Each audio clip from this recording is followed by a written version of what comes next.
All right, Saagar, what are you looking at? Well, a crazy phenomenon that I've observed in the last few years is a concerted mainstream effort to target online male spaces for self-improvement. Much of it can be traced back to Gamergate and the fake moral panics about the so-called pickup movement, but in recent years, it's transformed into something else entirely. The latest iteration that you will all famously recall is the infamous MSNBC article about fitness is somehow fascist, but at a deeper level, the demonization has been in many forms for recent months and years. The targeting of any discussion about testosterone, about people doing their own research when it comes to medical procedures.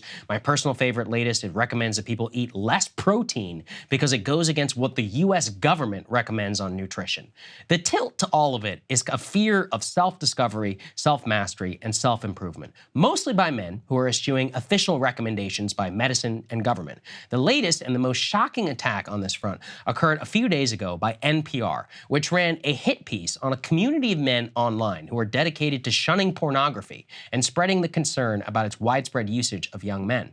The way that you know it is a hit piece is that it relies on the testimony of so-called sexual experts, as if there is such a thing, and appears to basically endorse widespread porn usage by young men.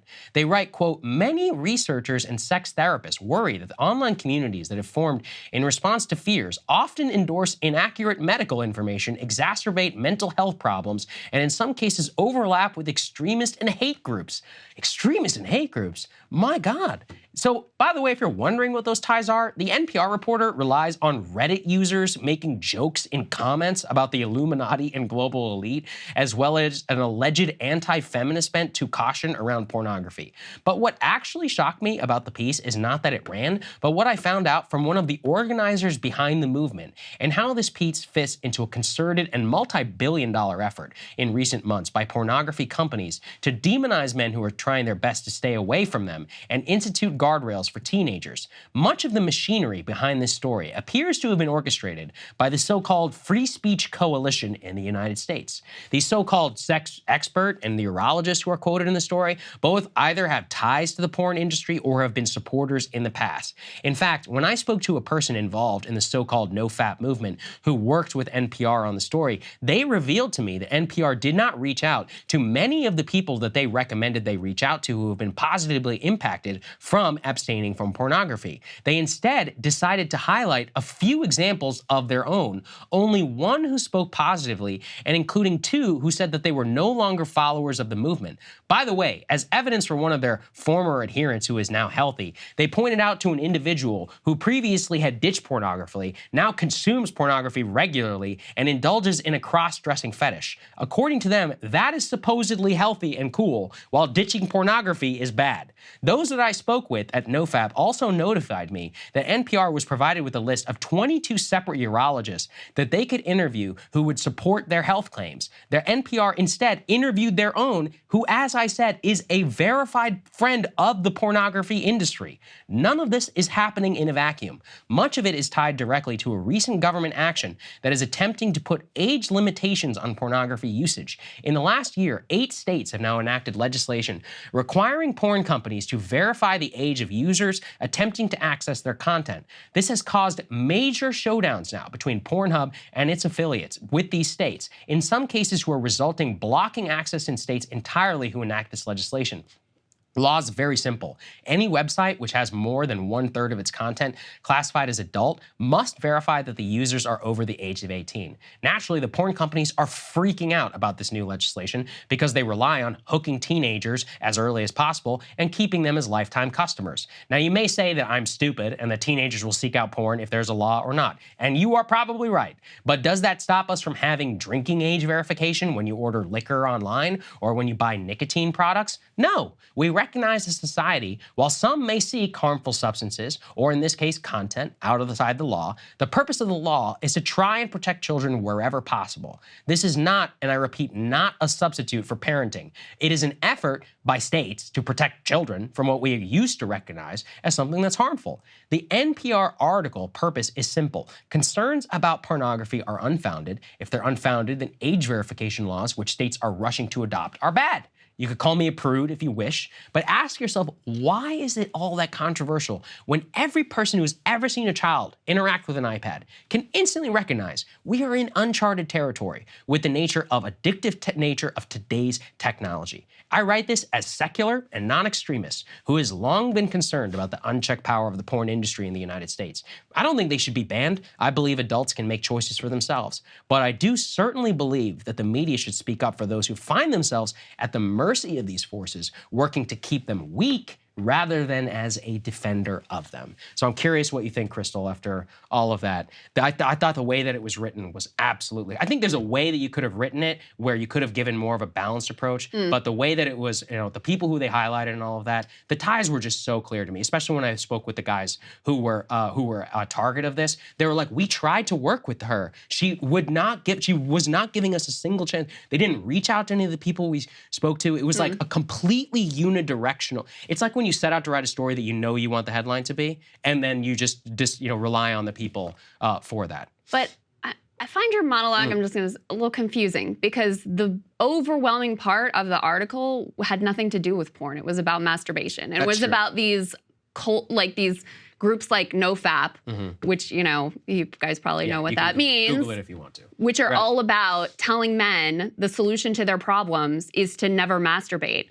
And backing it up with all these completely bullshit health claims. And so, totally opposite the idea that this is an attack on men who are trying to self-actualize or whatever.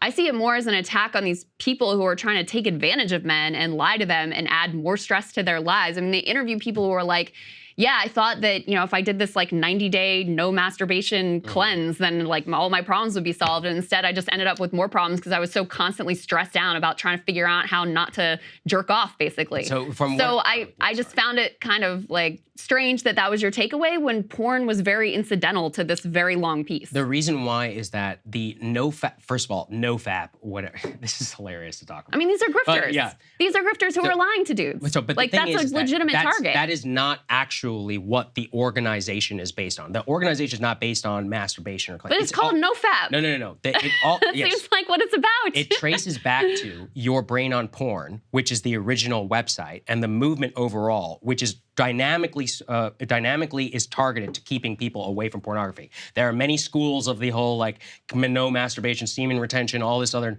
nonsense, which But that's what the article is focused on. That's what it's focused. It's not focused on the porn part of it. It's focused on these communities of dudes who have convinced themselves that the secret to their problems is not masturbating, which is stupid and wrong and just going to stress you more out. The article for me was trying to undermine the overall movement, which is not focused nearly as much on all this nonsense about testosterone increasing or whatever. It was much more an attempt, at least this is the way I read it, to try and undermine the overall movement, which is almost entirely, if you were to engage and to go on the space, is centered around pornography. It has nothing to do with any of these claims about masturbation or about semen or whatever, testosterone, etc. It's called nofap.com. I mean, there's clearly an element of that. I think you're reading a lot into it that isn't there. I read the whole piece. It's lengthy. It's all about this pseudoscience about how, your testosterone will increase and girls will love you and you'll feel better and you'll be a real man if you don't jerk off anymore, which is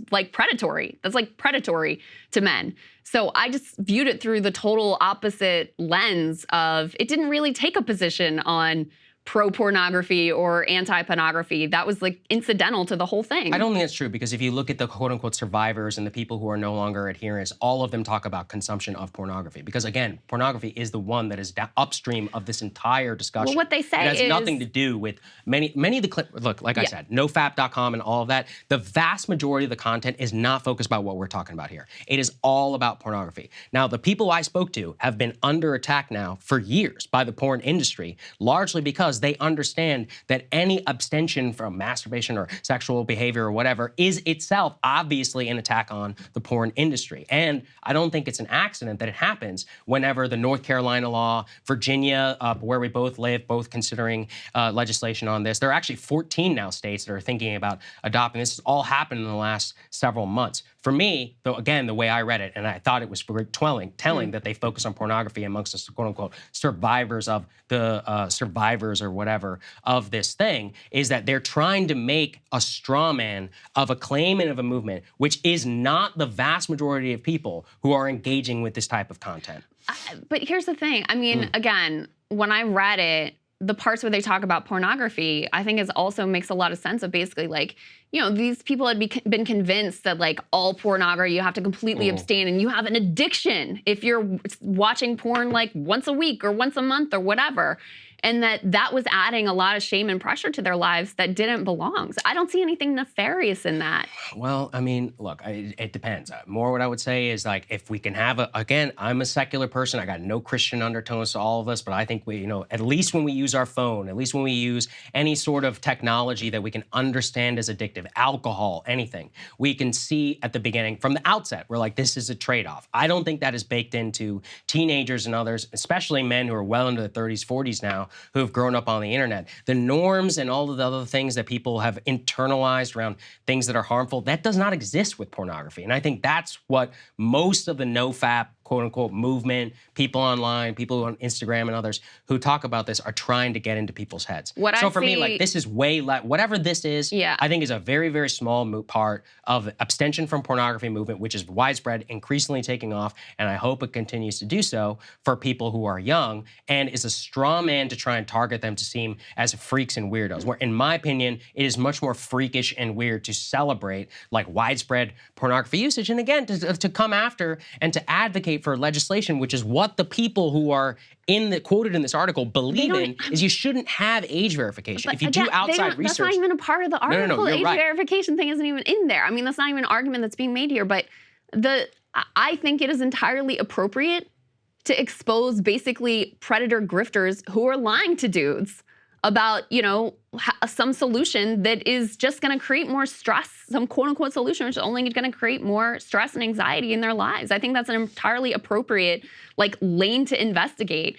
And you may not 100% love, you know, the piece that they wrote or the people they talked to or whatever, but to say it's illegitimate to even talk about that and say, hey, this isn't a solution and you're getting lied to, I actually think that's a disservice to men. I don't think it's illegitimate. I think that it was biased. I think that the person behind it was clearly used. I don't think she understood the Free Speech Coalition and much of the ties that these doctors and advocates who have been largely appearing at pornography events, which I have evidence if people want to go and look at it, and are openly talking and using their power, articles like this, to advocate specifically against age verification laws, which I'm talking about. I was trying to bring it. No, I know. That's not an article. They use, this is what they use. They're like, hey, look, these people are all grifters. The people behind this, you want to be aligned with the freaks? Like, that's why you can't support something like this. Like, for me, it's a part of a tool.